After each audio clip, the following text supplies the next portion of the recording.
One of the strangest animals, and the animal that I've heard most stories about, I think, is the weasel. Now, I heard this story from a man who experienced it himself. The man is dead now, but he experienced it when he was a young man. He was coming from Liscannor, and you know, if you come from Liscannor, you have to come across O'Brien's Bridge and you come into Ennis and on towards Ennis he was coming.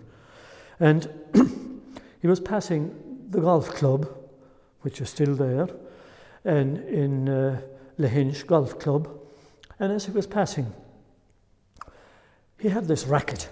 He had this racket, like a dog and a cat fighting. And he stopped.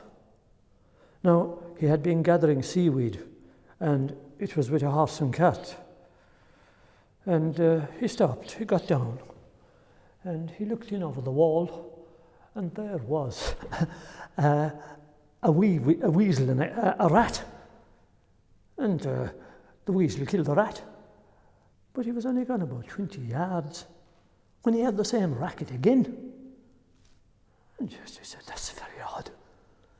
And he stopped the horse again and looked in over the wall, and there was a weasel again, and this time with a rabbit. Oh, Christ, he said, that couldn't be. Is it the same weasel, or is it another weasel? But yes, he said, with a rabbit this time, and the weasel had killed the rabbit. But this was different, because they were poor times.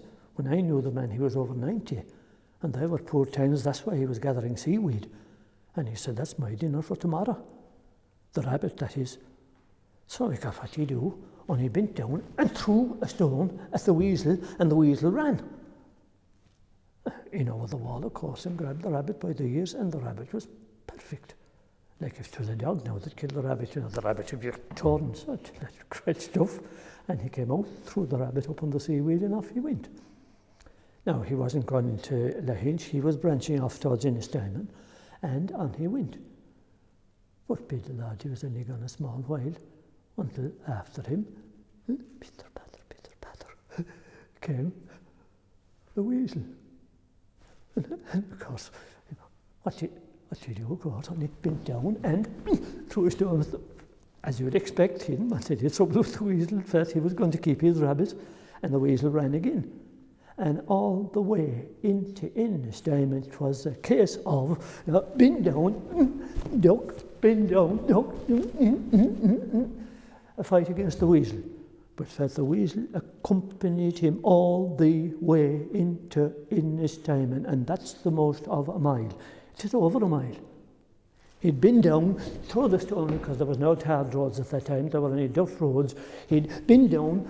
Now, there was a high wall, you see, and the weasel was up on the wall, crawling along, watching him with the little dark eyes. He'd been down, throw the stone, the weasel would jump off the wall, and on he'd go. And when he'd look again, there was the weasel above on the wall, following him. It was unnerving. But he was a big man. He wanted the rabbit. That rabbit was his dinner for tomorrow. And finally, he came into Ennis, into the town where the church is there and the bridge is here, where the men were shot there in 1920 by the Black and Tans. And finally, no weasel. So by Jesus, of course, he was relieved. And frightened too, frightened as well. But he seemed to be safe. He looked around him. Whether it was that the weasel didn't come any further, because behind it all they're shy animals, where there's people. They're fierce when it comes to killing another animal, but they're a shy animal. But anyway, he crossed the bridge and up into the street, and he went into a pub. Just, you know, his hands were shaking. He went into a pub, tied up his horse outside, and the rabbit was up on the heap of seaweed. But it was safe enough, many of the dogs of the street, you know, it was high enough up. And he didn't want to take the rabbit into the pub, of course. So he went in anyway for a drop of something just to steady his nerves before he went home. And there was a couple of people inside, because there'd always be somebody in a pub in those days, not like today. And when he went in, he called for a half whiskey. And they noticed the couple of lads that was there, that it was unlike him to be in a pub at that time of day. He wasn't that kind of man. And they noticed that his hands were shaking, and one of them said, "What's wrong with you?" And he told them his story. And of course they only laughed at him, big man to be afraid of a little weasel. But Fat, he wasn't amused at all after what he was through. So he drank his drink and out he went. And the rabbit was still above on his load of seaweed. So he untied his reins and off he went up the street. And he had a few messages to do for his wife. And he did them. But he told me that he had only the last of the houses of the town put behind him. And he was only maybe a quarter of a mile out of the town he lived, on the Ennis side. And he could just about see the gable of his own house when he looked. And there above on the ditch, what was waiting for him? Sitting on his grog, the weasel. There he was, watching him with the little black eyes, waiting for him. Well, he told me that he, first of all, down, reached for a stone to do the same again. But then he stopped. And he remembered something that his grandfather had told him one night when they were sitting around the fire and they were talking, and the subject of weasels had come up. And the grandfather had told him that if you steal something from a weasel, he'll be back. He'll be back for it. And he'll be back for you. And you can lock the door and you can go to bed, but you'll be found in the morning dead, and there'll be only one mark on you there. You can lock the door, you can lock the windows, but he'll find a way in, or she will find a way in, a loose floorboard or a rotten floorboard, or down the chimney, or some way in, and you'll be found.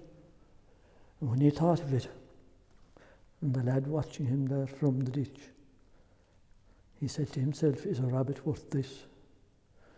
And he reached back and he picked the rabbit off of the load of seaweed. And he said, "Here, look," he said, "here, take your old shagging rabbit, I don't want it, here." And he threw the rabbit to him. And he said the last thing he saw was the weasel, and he dragging the rabbit off across the field until he saw him no more. Now he said, the one thing that mystified me ever was, how did that weasel know that I'd be going that road? Because he said, in the town of Ennis, Simon, there's a cross in the middle of the town, and I could have been going that way, or I could have been going the road that I did go.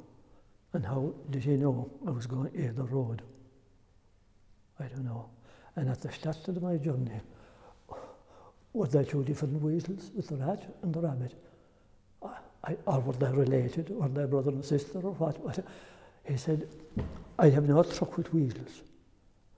I have no truck with weasels, he said, because they think like a human being. And I asked another farmer about weasels. I said to him, what would you do if you had weasels in your farm? And he thought for a minute.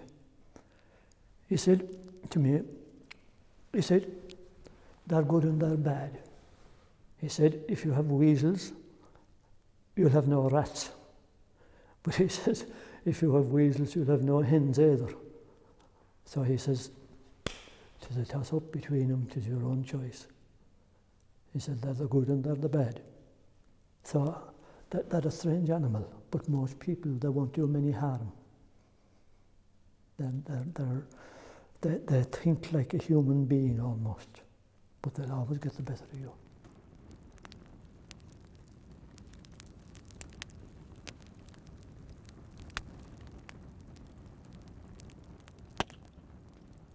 The weasel is, now they call it a stoat in other places, like in England, but Irish people didn't, they call them weasels.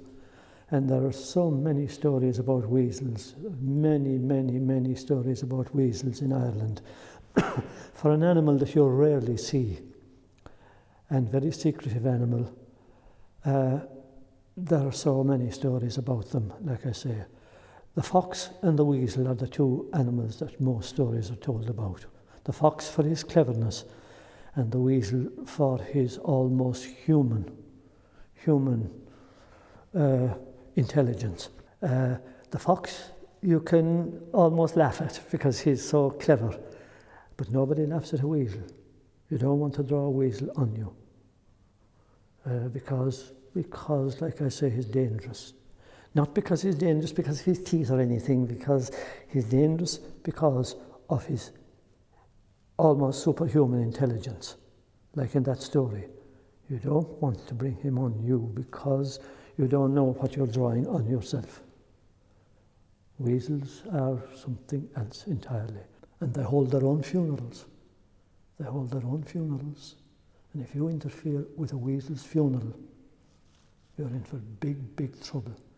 A dog won't get in the way of a weasel's funeral. A dog will be afraid of weasels and their funerals. And people might laugh at that today, but I'll tell you, any of the old people wouldn't get in the way of a weasel's funeral. They'll carry the dead weasel on their shoulders and carry him away to a place where they'll bury him themselves. Very strange. I know a woman who saw one of them, and it frightened the life out of her.